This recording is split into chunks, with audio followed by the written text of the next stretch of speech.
अपने जादू से एक बड़ा सा मच्छर मारने वाला रैकेट बनाकर गांव से आने जाने वाले रास्ते में बनाकर खड़ा कर देती है और अपने शिकार का इंतजार करने लगती है। अरे क्या हुआ? कहीं गांव वालों को मेरी योजना का पता तो नहीं चल गया? इतनी देर हो गई, कोई भी शिकार नहीं आया। तभी वहाँ से एक शराबी जिसका नाम पुत्तन होता है अपने दोस्त नत्थू के साथ वहाँ से गुजरता है। पुत्तन रास्ते में रैकेट देखकर रुक जाता है और बोलता है, अरे ये कहा भाई, इतना बड़ा बिजली का खंबा कौन रख दिया? अच्छा हुआ हमारे गांव के कुत्तों ने नहीं देखा, नहीं तो इसे पूरा गीला कर देते। तभी कहा है भैया, आपसे न दारू झेली नहीं जाती, समझे? अरे ये बिजली का खंबा नहीं है, ये तो कोई गिटार है। देखो, हम अभी तुमको कर्ज फिल्म की धुन सुनाते हैं। ऐसा कहकर नत्थू उस रैकेट की तारों को छू लेता है, लेकिन जैसे ही तारों को छूता है वो रैकेट से चिपक जाता है और थोड़ी ही देर में करंट लगने से मर जाता है। ये देखकर पुत्तन घबरा जाता है और वहाँ से भाग जाता है। अरे गाँव वालों, अरे कोई बचाओ!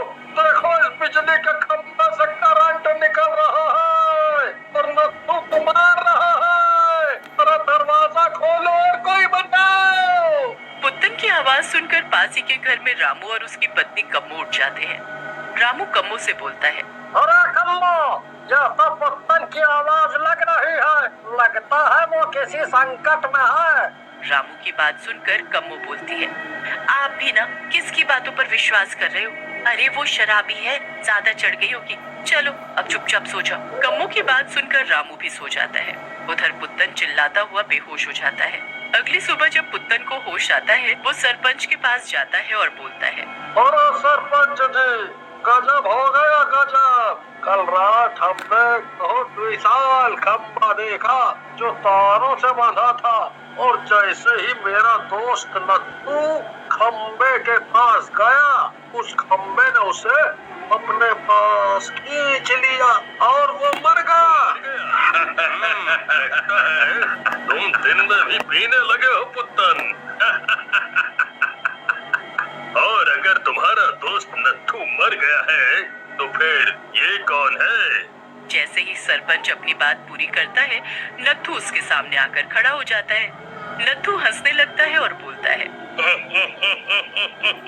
पुत्तन भैया, हम रात में ही तुमको बोले थे कि ज्यादा मत पिया करो। कल रात को हमें तो कुछ नहीं हुआ, आप ही हमें छोड़कर भागने लगे थे। क्या बकवास कर रहे हो नत्थू? मैंने अपनी आंखों से देखा था, तुम्हें चाल जैसी चीज ने पकड़ लिया था और तुम उसमें चिपक गए थे, फिर मर गए। तब तक कुछ और गांव वाले भी वहां आ जाते हैं और पुत्तन की बात सुनकर हंसते हुए बोलते हैं, तुम भी ना झूठ बोल रहे हो, सीधा बोलो ना। किसी औरत ने इस नथुआ को पकड़ लिया था और फिर भी ये बचकर आ गया। ठीक है, मैं अभी तो यहाँ से जा रहा हूँ, लेकिन सच्चाई गाँव के सामने ला कर रहूंगा। हाँ। ऐसा कहकर पुत्तन वहाँ से चला जाता है। उधर उसी रात फिर से गांव में वही विशाल रैकेट फिर से आ जाता है और गांव वाले उस रैकेट से चिपक जाते हैं और करंट लगने से उनकी मौत हो जाती है। अगले दिन गांव वालों को उनकी लाश मिलती है। फिर गांव वाले उन दोनों लाशों का अंतिम संस्कार कर देते हैं। इसके बाद तो मानो हर रोज गांव में लाशें मिलना आम बात हो गई थी। वाह, इस रैकेट से इंसानों को मच्छर की तरह मारने में बड़ा ही मजा आ रहा है।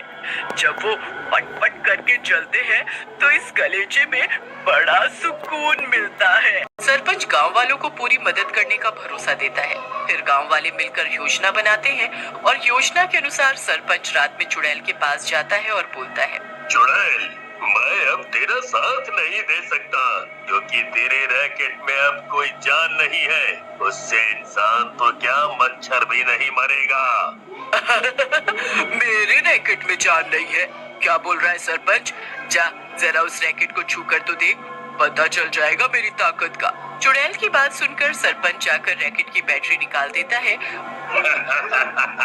तेरे रैकेट में सचमुच कोई जान नहीं है चुड़ैल, क्योंकि मैंने इसकी बैटरी निकाल दी। अब कुछ नहीं हो सकता। सरपंच, वो बैटरी मुझे दे दे, नहीं तो बहुत बुरी मौत मारूंगी तुझे। चुड़ैल सरपंच की ओर बढ़ती है, लेकिन तभी वहाँ दीनू और गांव वाले आ जाते हैं।